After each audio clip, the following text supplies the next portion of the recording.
जीवन के सर्वश्रेष्ठ को पाने की संस्कृति, हम भारतीयों का संस्कार हमारे पलों को पर्व बना देता है। समय तो समय होता है, पर समय कैसे महोत्सव बनता है, समय कैसे अनुष्ठान बनता है, पल कैसे पवित्र बनते हैं। और हमारी संस्कृति में हम समय में से सुंदर पलों को चुराने की विधा जानते हैं। हमें समय को पर्व बनाना, महोत्सव बनाना, उत्सव बनाना, अनुष्ठान बनाना, पलों को चुरा के उन्हें साधना में निमज्जित कर देना हमारे संस्कारों में है। इसलिए अभी अभी श्राद्ध के दिन बीते, हमने अपने पितरों के प्रति श्रद्धा अर्पित की।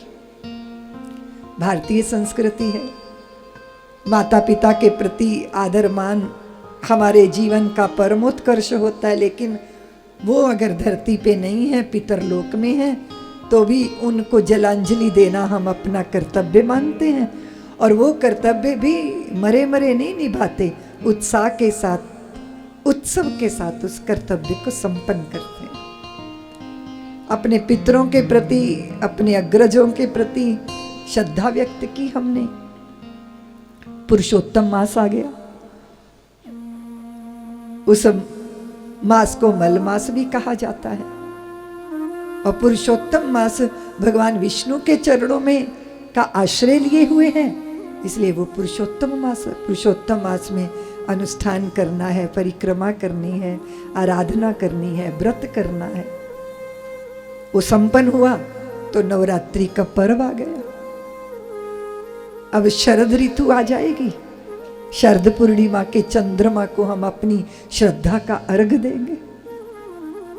नवरात्रे निवृत्त होंगे तो हम विजय का बड़ा पर्व मनाएंगे।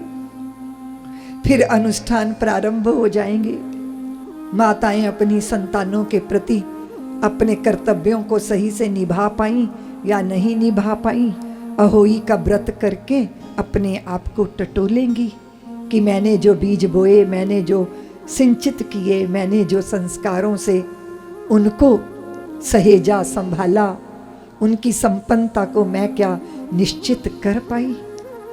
एक दिन की उपवासी हूं, जल नहीं पीऊंगी, किंतु उपवास और व्रत तो मेरा जीवन भर का है, क्योंकि मैंने मातृत्व भाव को अपनाया है। और मातृत्व बहुत प्रबल होता है और माँ को अपने मातृत्व पर भरोसा होता है।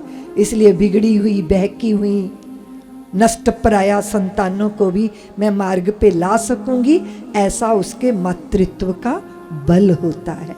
और वो उस व्रत से अपने उसी बल को सबल करने की लिए संलग्न हो जाती है। और फिर हमारे देश की देवियां अपनी निष्ठा अपने पति के प्रति व्यक्त करती हैं। करवा चौथ का व्रत करके सारा दिन उपवासी रहेंगी, सारा दिन प्यासी रहेंगी और अपने आप को टटोलेंगी कि मेरी निष्ठा, मेरी भक्ति, मेरी श्रद्धा, मेरे अर्पण में कहीं कमी तो नहीं रह गई, मेरे प्यार में शिथिलता तो नहीं आ गई, मेरे संबंध में कहीं मौन तो नहीं उतर आया, और वो पुनः मुखर हो, मैं पुनः अपने कर्तव्य पथ पर दृढ़ता से खड़ी रहूं। ये अपने चित्त को, अपने मन को टटोलेगी। और ये सब होते होते दीपावली की जगरमगर प्रारंभ हो जाएगी और दीपों का सजना, दीपों का जगमगाना। और प्रभु राम घर आए हैं, राम राज्य निश्चित हो गया है और घर घर में आनंद है, मोद है, प्रमोद है।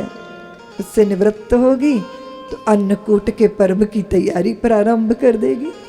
तो पूरे समय में से पलों को चुरा के उन्हें उत्सव महोत्सव कैसे मेरे ऋषियों ने निश्चित किया।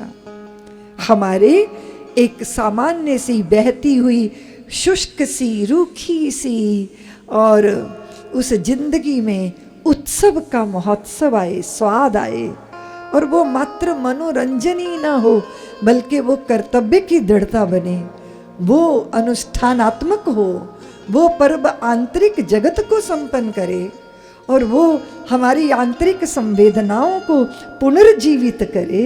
और हमारी जिंदगी, जीवन और उससे जुड़ी है हमारी आर्थिक व्यवस्था, सामाजिक ताने बाने, आध्यात्मिक तरक्की, मानसिक संतुष्टि, भावनात्मक लाभ, कल्पना कीजिए जरा, भारतीय संस्कृति की गहराइयों की कल्पना कीजिए और अपने चित्त को न्योछावर कीजिए। ये रंग बिरंगी रंगों से युक्त संस्कृति सारे संसार को आकर्षित करती है। क्या है हमारी संस्कृति? अर्पण की, तर्पण की और समर्पण की संस्कृति है। हमें अर्पण करना है, हमें जो बीत गए चले गए उनका तर्पण करना है, हमें अपने कर्तव्यों के प्रति अपना समर्पण करना है। बाधा ना बने हमारा अहंकार, बाधा ना बने हमारी बेवकूफियां, बाधा ना बने हमारी गैर समझदारी, बाधा ना बने हमारी मूर्खता, हमारी अज्ञानता। इसलिए उसे खंगालते जाना है।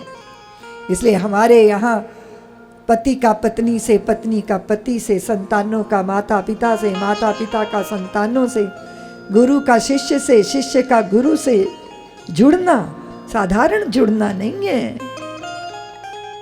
ये एक दूसरे का उपभोग नहीं है।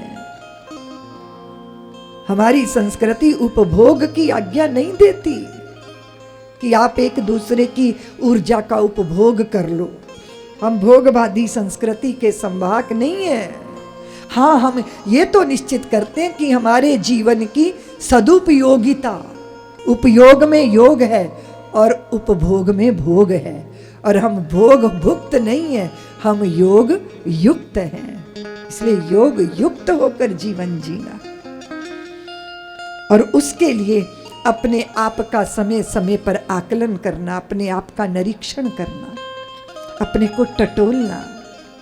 और कदाचित ऐसा ना हो जाए कि बाहरी अनुष्ठान, बाहरी पूजा पद्धति, बाहरी दुनिया भर की कर्म कांड को हमने बस बाहर बाहर संपन्न किया और आंतरिक कोई परिवर्तन ना आया, तो फिर ये ड्रामा है, तो बहुत चलता है, फिर भयंकर है ये, फिर ये नौटंकी है, और ये तो फिर दूसरे को रिझाने का प्रयत्न है, या अपना ही कुछ मनोरंजन का कबाड़ा है और कुछ नहीं, और कुछ नहीं। सब्सक्राइब करें साध्वी ऋतंभरा जी के YouTube चैनल को, और हमारे वीडियो को सबसे पहले देखने के लिए बेल आइकन को दबाना न भूलें।